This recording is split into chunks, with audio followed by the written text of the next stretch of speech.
Hello' বন্ধুসকল, মই ৰাতিপুৱা আৰ্ট স্কুললৈ ওলাই আহি দেখিলোঁ ছাগলী দুটা যুদ্ধ লাগি আছে। ভাবিলোঁ ভিডিঅ' এটা বনাই আপোনালোকক দেখাম।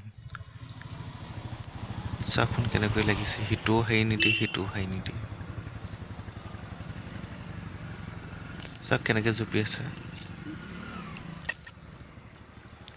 যদিহে ভিডিঅ'টো চাই ভাল পালে তেন্তে লাইক, কমেণ্ট আৰু ছাবস্ক্ৰাইব কৰি দিব।